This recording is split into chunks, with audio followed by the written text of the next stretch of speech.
तो आज हम लोग first form of business organization which is sole proprietorship को डिस्कस करेंगे। तो सोल प्रोप्राइटरशिप जो है, आप ऐसे कह सकते हैं कि बहुत ही एंशियंट फॉर्म ऑफ ऑर्गेनाइजेशन है। लंबे समय से और आज भी ये प्रोप्राइटरशिप, सोल प्रोप्राइटरशिप यूज होती है और it is one of the easiest formation ever. मान लो मेरा बिजनेस करने का मन है, छोटा मोटा मैं बिजनेस करना चाहता हूं, मैं अपनी खुद की शॉप खोलना चाहता हूं, तो मैं आराम से अपनी फंड को लगाऊंगा, फाइनेंस को लगाऊंगा और अपनी शॉप में जिस भी चीज की शॉप करना चाहता हूं उसको मटेरियल को, रॉ मटेरियल को एक्वायर करके अपनी शॉप शुरू कर सकता हूं। मैं अपना खुद का इंस्टीट्यूट चलाना चाहता हूं, तो मैंने कहीं भी प्रॉपर्टी ली, अपने फंड के अकॉर्डिंग ली और अपनी फर्नीचर असाइन किया, लगाया और अपनी क्लासेस शुरू कर दी। सो सोल प्रोप्राइटरशिप, इसीलिए हम इसको इनफॉर्मल टाइप ऑफ ऑर्गेनाइजेशन भी बोलते हैं, इनफॉर्मल फॉर्म ऑफ ऑर्गेनाइजेशन, कि इसमें आपको कोई फॉर्मेलिटीज, लीगल फॉर्मेलिटीज वगैरह पूरी करने की जरूरत नहीं है, कोई लीगल पेपर वर्क करने की जरूरत नहीं है। गवर्नमेंट कंट्री में जो गवर्नमेंट है वो आपको अलाउ करती है कि आप अपना बिजनेस अपने अकॉर्डिंगली कर सकते हैं। यस, जब टैक्स वैक्स की बात आती है तो एक सर्टेन लिमिट से अगर आप ऊपर जाते हैं तब आपको टैक्स वैक्स के बारे में सोचना पड़ता है। अदरवाइज सोल प्रॉपर्टरशिप इसलिए हम कहते हैं कि कोई भी इंडिविजुअल इसको शुरू कर सकता है और इसीलिए इसको इनफॉर्मल फॉर्म ऑफ ऑर्गेनाइजेशन भी बोला जाता है। तो उसको देख लेते हैं, लिख लेते हैं एक बार। देखो, तो ये है single individual owns, controls and manages the business. तो इसीलिए इसका नाम सोल है। सोल का मतलब क्या होता है? अकेला, सिंगल। तो वन इंडिविजुअल और single individual controls every operation या every aspect of the business. वो ही मैनेज करता है, वो ही कंट्रोल भी कर रहा है और ओन भी वही कर रहा है। इसका मतलब क्या है? ये एक वन मैन आर्मी प्रोप्राइटरशिप है या बिजनेस फॉर्म है। इसके अंदर क्या होता है कि भाई देखो, जितने भी लॉसेज हैं, अब क्योंकि ये वन मैन आर्मी है ना, वन मैन आर्मी है, तो जितना भी प्रॉफिट होगा वो ये इसको एंजॉय करेगा। ठीक, तो यहां पे हम कह सकते हैं कि not required to share his profit. ना ही वो अपना प्रॉफिट किसी के साथ शेयर करेगा, और जब प्रॉफिट किसी के साथ शेयर नहीं करेगा तो लॉसेस भी किसी के साथ नहीं शेयर कर सकता। तो ही हैज टू, या फिर ही बियर्स ऑल द लॉसेस। अगर फर्म को लॉस हुआ तो लॉस भी कौन बियर करेगा? यही बियर करेगा, अलोन, अकेले। तो मेन की फीचर आप इसका ये समझ लो, सोल प्रोप्राइटरशिप यही होती है। इसके कुछ कैरेक्टरिस्टिक्स और फीचर्स वगैरह हम जो कहते हैं वो देख लेते हैं, जो इस मीनिंग से, जो इसकी मीनिंग से निकल के आता है। आओ,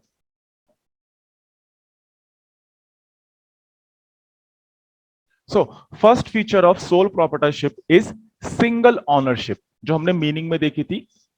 सिंगल ऑनरशिप मीन यहीं पे एक अकेला इंडिविजुअल होता है जो ऑर्गेनाइजेशन को ओन भी करता है, मैनेज भी करता है एंड कंट्रोल भी करता है। सारे डिसीजन मेकिंग इसी को लेने होते हैं।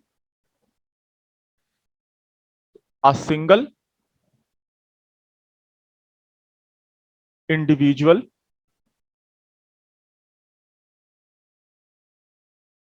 owns, manages and controls the business. That's it. Second हमारा टॉपिक है, पॉइंट है इसका, इजी फॉर्मेशन एंड क्लोजर।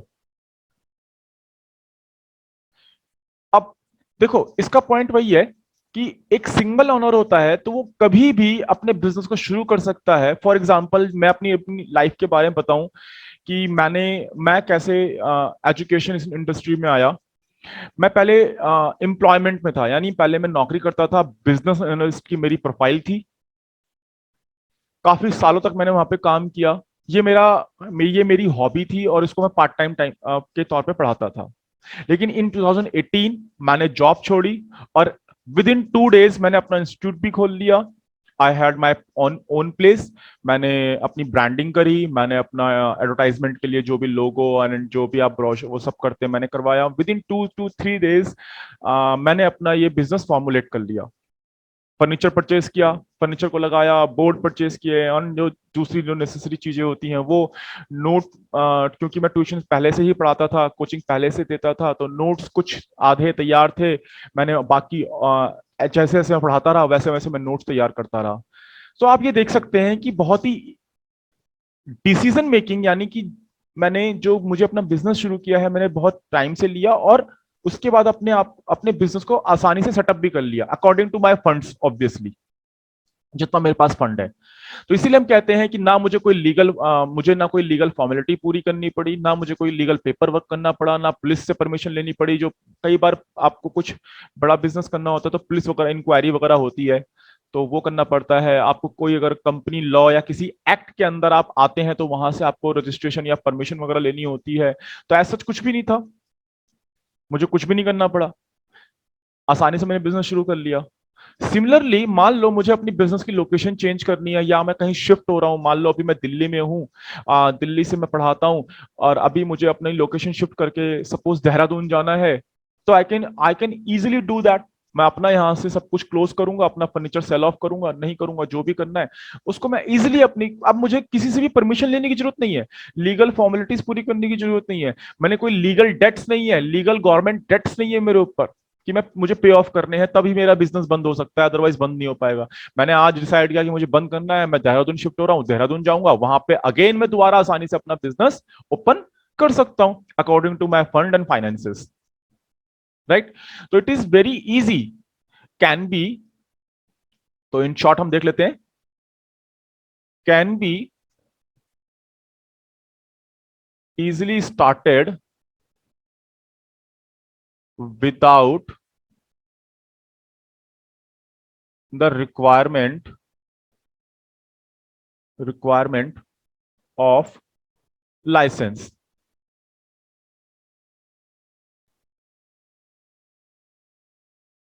कुछ केसेस हैं जहां पे लाइसेंस की जरूरत पड़ती है भाई। देखिए अगर आप कुछ केमिकल रिलेटेड बिजनेस करना चाहते हैं जो हेजर्डस केमिकल रिलेटेड हैं, जैसे तेजाब वगैरह हुआ या कुछ और केमिकल रिलेटेड बिजनेस आपका है, तो ये तब आपको परमिशन लेनी पड़ेगी। लेकिन बहुत सारे आप अपनी खुद की शॉप खोलना चाहते हैं जहां पे आप ग्रोसरी शॉप जिसे हम बोलते हैं, अगर आपको खोलना चाहते हो आपको कोई परमिशन लेने की जरूरत नहीं है। मैंने अपना खुद का इंस्टीट्यूट खोला, तो मुझे परमिशन लेने की जरूरत नहीं पड़ी। हाँ मैं अपना बिजनेस चाहूं तो रजिस्टर करा सकता हूं बट इट्स ऑप्शनल। तो कुछ केसेस में आपको लाइसेंस लेने की जरूरत पड़ेगी ना। It can be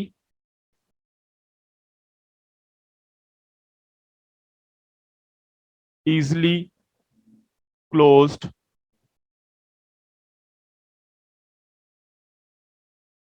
without any legal formalities।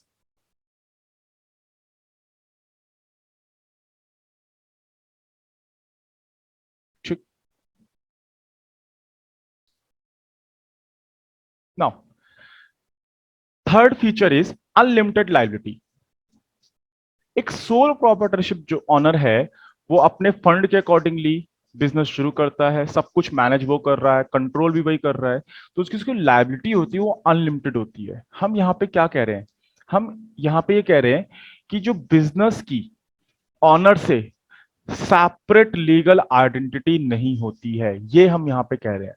अगर उसने कुछ भी लोन लिया बैंक से या किसी और से, थर्ड पार्टी से उसने अगर लोन लिया, तो अगर क्रेडिटर्स वो लोन बिजनेस से रिकवर नहीं कर पा रहे हैं तो they have a right to recover the same amount या same loan from the personal asset of the owner और प्रोपराइटर।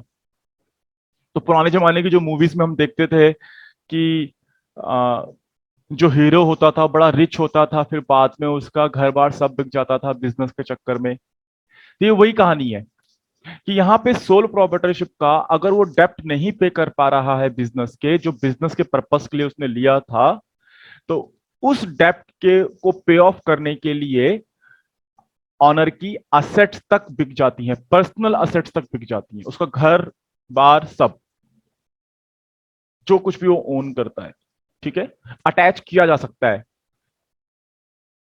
यहां पे लीगल सेपरेट आइडेंटिटी नहीं होती है, इसीलिए सोल प्रोप्राइटरशिप की अनलिमिटेड लायबिलिटी होती है। तो हम कह रहे हैं कि because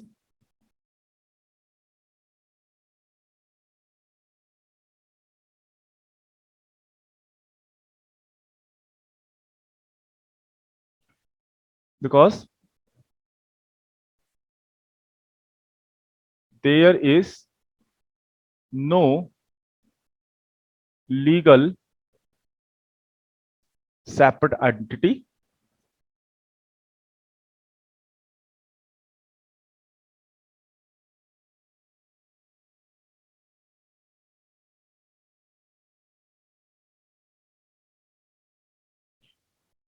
of the business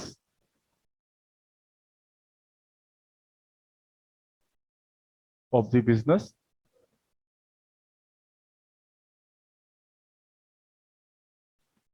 if creditors are unable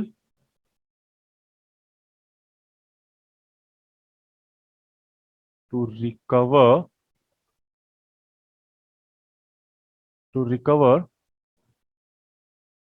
their dues from business assets, then they can,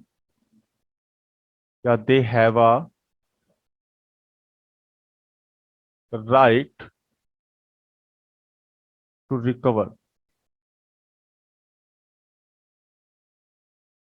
the same from the personal assets of the proprietor.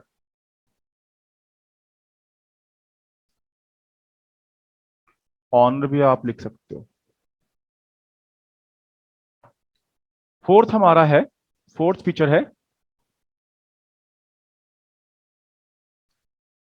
Soul risk bearing and profit beneficiary. तो जो हमने meaning में ऊपर पढ़ा था कि सारा का सारा रिस्क भी यही उठाएगा, तो इन शॉर्ट बहुत आराम से लिख लेते हैं कि बियर्स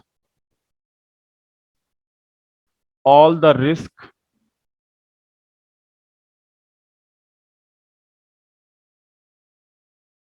एंड लॉसेस, और जो वो सारा रिस्क और लॉस को खुद बियर कर रहा है तो इसका रिवॉर्ड क्या होता है? The reward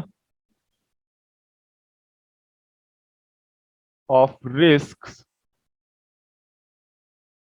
which is profit. क्या होता है भाई?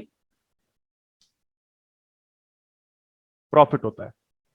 तो इस प्रॉफिट को क्या करेगा? Profit also enjoyed by him only।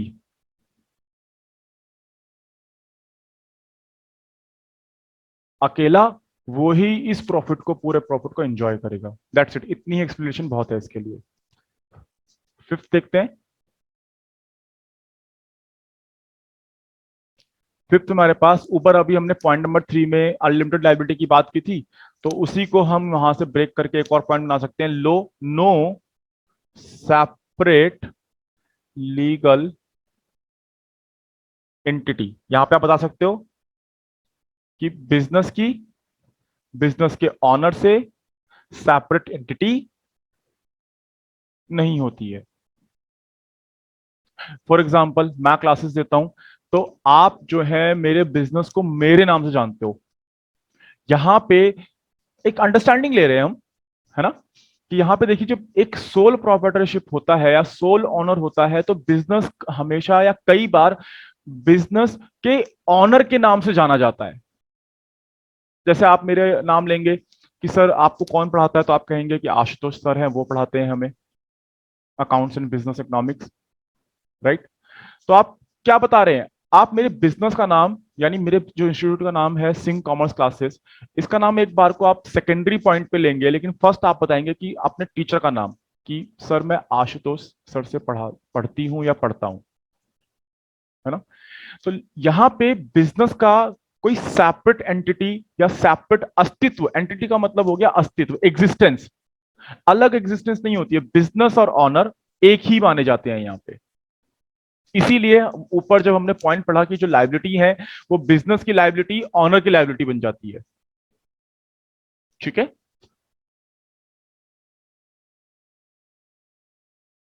तो यहां पे हम लिख रहे हैं no distinctions between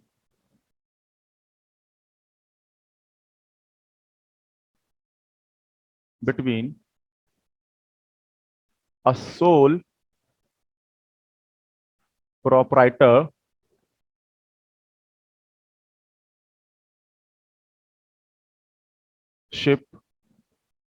firm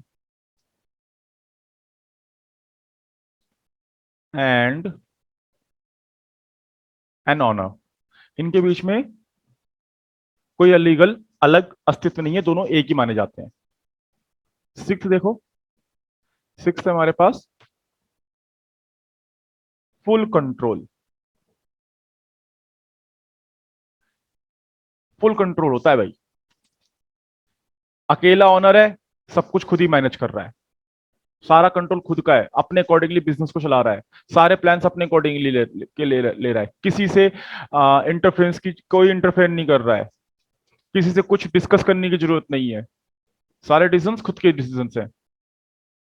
okay, तो यहां पे हम लिख सकते हैं कि ही और she has the right, has the right to take decisions, decisions and plan business. अपना बिजनेस वो खुद प्लान कर सकता है, business without the interference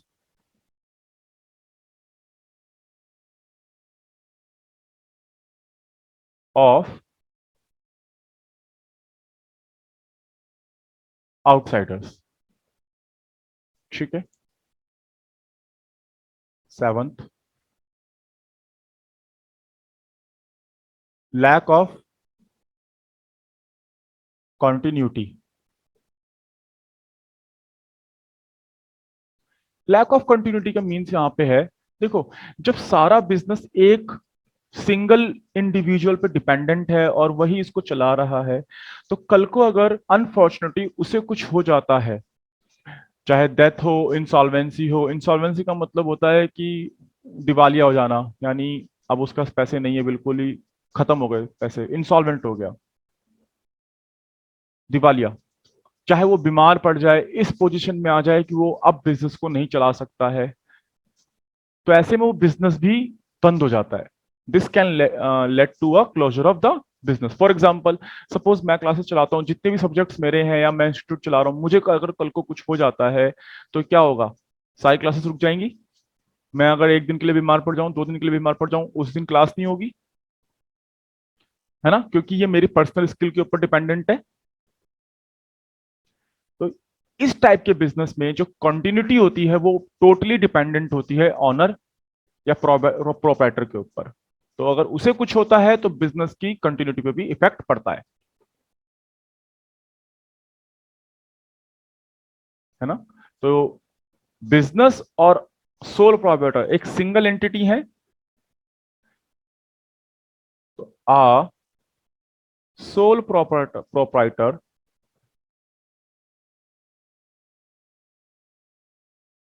soul proprietor and his business are considered a single entity. Thus, factors such as कौन कौन से, जैसे कि death, insolvency,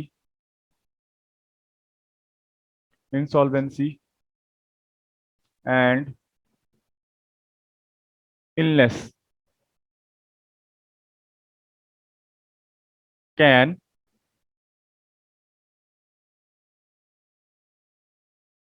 lead to a closure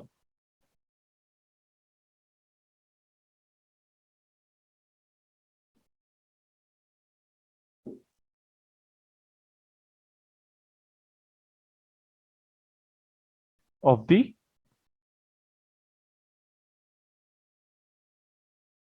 business. तो कुछ हमारे ये फीचर्स जो थे सोल प्रोप्राइटरशिप के, वो हमने डिस्कस कर लिए। अब आगे चलते हैं, हम लोग मैरिट एंड डीमेरिट्स को डिस्कस करते हैं। तो merits of a sole proprietorship, पहला जो मेरिट है इसमें, fast decision making. First of all, अब सिंगल ओनरशिप है तो मुझे किसी और से कंसल्ट करने की जरूरत ही नहीं है। डिसीजंस जो है ऑलमोस्ट इंस्टेंटली आप ले सकते हो विदाउट वेस्टिंग एनी टाइम। तो हमने कहा कि सिंगल कंट्रोल है, सिंगल कंट्रोल की वजह से जो डिसीजंस हैं वो इंस्टेंट डिसीजन लिए जा सकते हैं।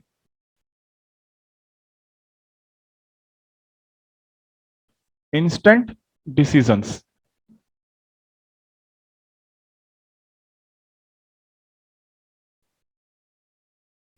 Without wasting any time. आप अपने तरीके से इसको एक्सप्लेन कर सकते हैं, राइट? बस बहुत है इतना समझने के लिए। सीक्रेसी या कॉन्फिडेंशियलिटी, देखो, सीक्रेसी को जब हम बात बोलते हैं कि अब हमें अपनी इंफॉर्मेशन को किसी के साथ शेयर करने की जरूरत नहीं है, किसी आउटसाइडर के साथ शेयर करने की जरूरत नहीं है, तो we are not legally obliged या obligated to publish our business records. देखो, जो बड़ी बड़ी कंपनियां होती हैं जिनमें पब्लिक का पैसा लगा होता है, उनके ऊपर लीगल बाउंडेशन होती है कि वो अपनी बुक्स ऑफ अकाउंट को पब्लिश करें, जर्नल में, अपने प्रोस्पेक्टस में, पब्लिकली उसको अवेलेबल करें। मान लो मैं किसी कंपनी में पैसा लगाना चाहता हूं, तो या मेरी अपनी खुद की कंपनी है कि पब्लिक उसमें पैसा लगाती है, तो मेरे को अपनी बुक्स दिखानी पड़ेंगी। पब्लिक को क्यों दिखानी पड़ेंगी, क्यों शो करनी पड़ेंगी? वो देखना चाहते हैं या वो देखेंगे कि मेरे बिजनेस की पोजीशन क्या है, तभी तो मेरे बिजनेस में पैसा लगाएंगे। अदरवाइज अदरवाइज ये सब फ्रॉड हो जाएगा। लेकिन सोल प्रोप्राइटरशिप में ऐसा कुछ है ही नहीं, पब्लिक से पैसा रेस करना ही नहीं होता है। तो वी आर नॉट लीगली, या sole proprietor owner, proprietorship owner is not legally obligated to publish his records or accounts, as it is a single decision making authority. तो इस तरह से जो बिजनेस की इंफॉर्मेशन है, फाइनेंशियल इंफॉर्मेशन है, can be kept confidential and secret. समझ सकते हैं? तो इसको बिल्कुल शॉर्टेस्ट उसमें देखें, as it is single decision authority या decision making authority, he or she is not legally obligated to publish his records. That's it. Next point है हमारा इजी फॉर्मेशन एंड क्लोजर। इसको तुमने बहुत डिटेल में पीछे डिस्कस कर लिया है भाई, कि जब मर्जी हम अपना बिजनेस, क्योंकि किसी स्पेसिफिक लॉ के अंडर में ये नहीं आते हैं, तो हम ये बिजनेस कभी भी रन कर सकते हैं, कभी भी स्टार्ट कर सकते हैं, और कभी भी हम क्लोज कर सकते हैं।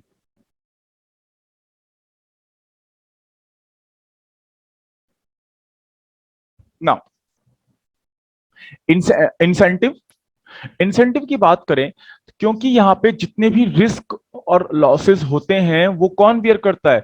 वो प्रॉपर्टर अलोन उनको बियर करता है। तो he also directly gets all the benefits. भाई जितना उसने रिस्क बियर किया, रिस्क का हम क्या कहते हैं, रिवॉर्ड क्या है? रिस्क का रिवॉर्ड है प्रॉफिट। तो अगर सारा लॉस और एक्सपेंसेस को वो खुद बियर कर रहा है, रिस्क को खुद बियर कर रहा है, तो प्रॉफिट भी सारा का सारा वही इंजॉय करेगा। इसको भी हम ने समझ लिया है। तो हम कह सकते हैं कि he directly gets all the benefits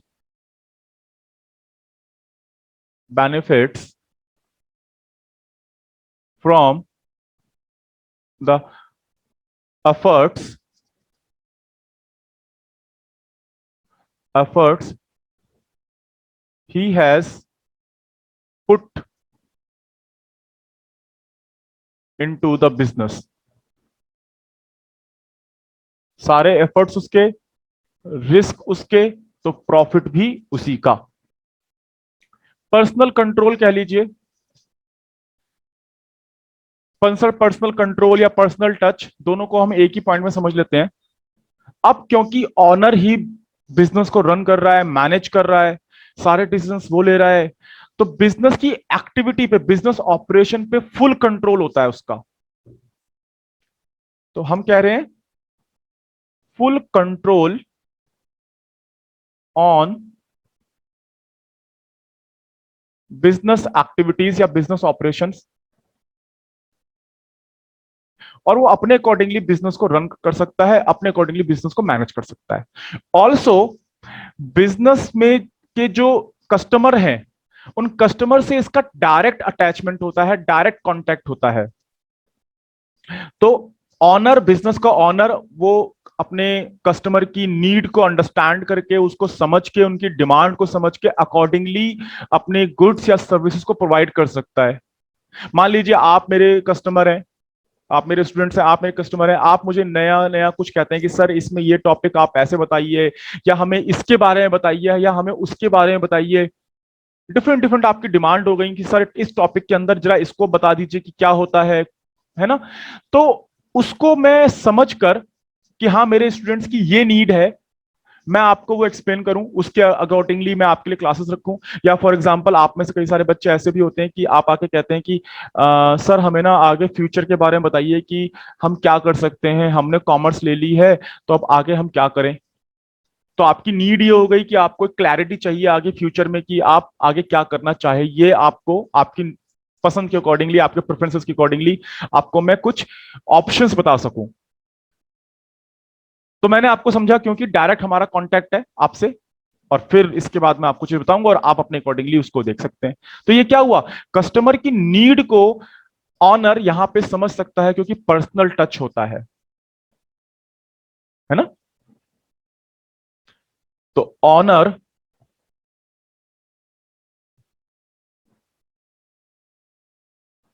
honour has direct contact with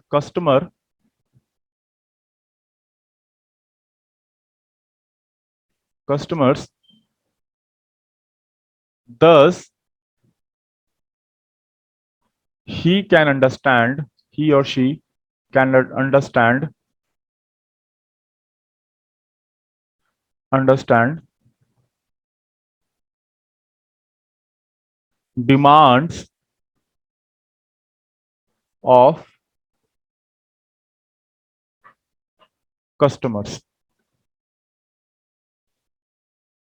and accordingly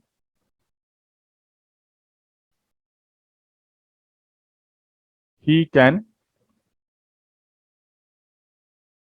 provide goods or services to customer. ठीक।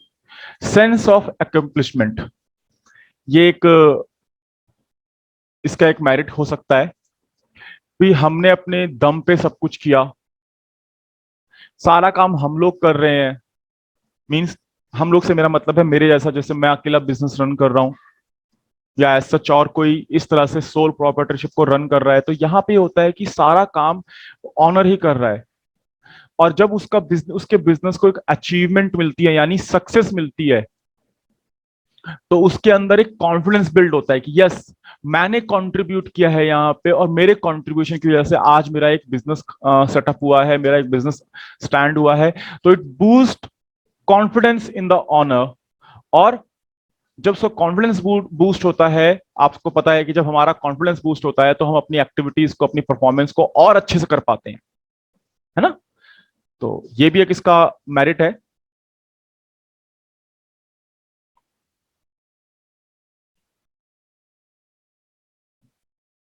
द सोल प्रोप्राइटर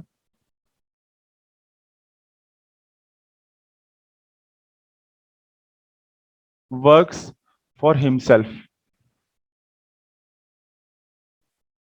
अपने लिए काम करता है, वो अपने बिजनेस के लिए काम कर रहा है। दस when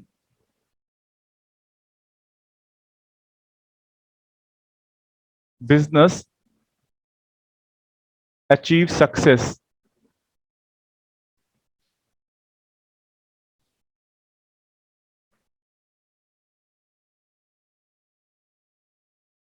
success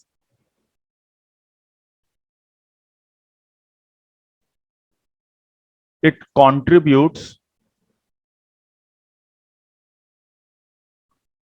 to sense of accomplishment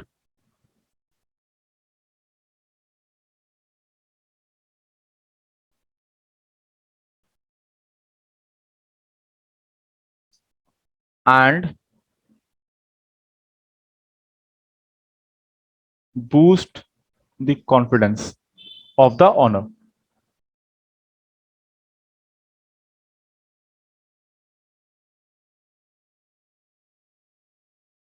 That's it। तो ये हमारी मेरिट थी। आइए डीमेरिट्स देखते हैं। तो हमारे जो डीमेरिट्स हैं, सबसे पहला जो डीमेरिट है वो लिमिटेड रिसोर्सेस। क्योंकि यहाँ एक ये सिंगल ओनरशिप है, तो भाई हमारे पास जितना फंड होगा, जो मेरे पास पर्सनल असेट होगी या वेल्थ होगी या बोरिंग्स में जितनी अरेंज कर पाऊंगा मैं, वही पैसा मैं बिजनेस में इन्वेस्ट करूंगा। और जब सिंगल ओनरशिप होती है तो ऐसे में ना लोन भी जो है बैंक से बहुत आसानी से नहीं मिलता है, बहुत सारे पेपर वर्क को फिलअप करना पड़ता है, बहुत सारी फॉर्मेलिटीज को पूरा करना पड़ता है लोन लेने के लिए। तो लिमिटेड रिसोर्सेज में हम ये कह सकते हैं कि because of single ownership he or she has very limited resources such as personal assets, wealth and borrowings. That's it, to be invested in the business. Simple। Next हमारा है अनलिमिटेड लाइबिलिटी। अनलिमिटेड लाइबिलिटी को अगर हम देखें तो पहले भी इस बात को हम डिस्कस कर चुके हैं कि सेपरेट लीगल आइडेंटिटी नहीं होती है फ्रॉम इट्स बिजनेस। तो अगर creditors unable, if creditors are unable to recover their dues, exact way same line, from their business assets, then they have a right to recover the same from the personal asset of the proprietor। तो ये features में से ही merits demerits निकल के आते हैं। और demerits की जगह अगर मान लीजिए कभी क्वेश्चन में लिमिटेशंस आ जाती हैं, तो भी लिमिटेशंस यही है। अलग से लिमिटेशंस याद करने की जरूरत नहीं है, आप इन्हीं से लिमिटेशंस को बता सकते हैं। Okay, now limited managerial ability, इसको समझते हैं। क्योंकि ये सोल प्रॉपर्टरशिप एक सिंगल पर्सन के द्वारा, एक सिंगल इंडिविजुअल के द्वारा मैनेज की जाती है। और आपको और हमको सबको पता है कि अ सिंगल पर्सन, इसको एक काम करते हैं लिख देते हैं, a single person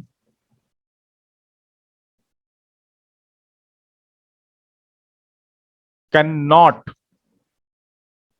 B best in all areas. तो ये जो सिद्धांत है ये सब पे फिट होता है। हम और आप हो सकते हैं कि किसी किसी एरिया में बहुत अच्छे हो सकता है आप में तुम सिंगिंग बहुत अच्छे करते हो सकता है कि मैं क्रिकेट बहुत अच्छा खेलता हूँ, हो सकता है कि कोई और चीज आप बहुत अच्छी करते हो, किसी में मैं बेस्ट हूं, लेकिन सभी एरिया में बेस्ट होना ऐसा पॉसिबल नहीं है। और एक बिजनेस को कई सारे ऑपरेशंस, कई सारी एक्टिविटी से होके गुजरना होता है। For example buying, selling, customer से कांटेक्ट करना, इंटरेक्ट करना, सेलिंग एंड फाइनेंसिंग, प्लानिंग।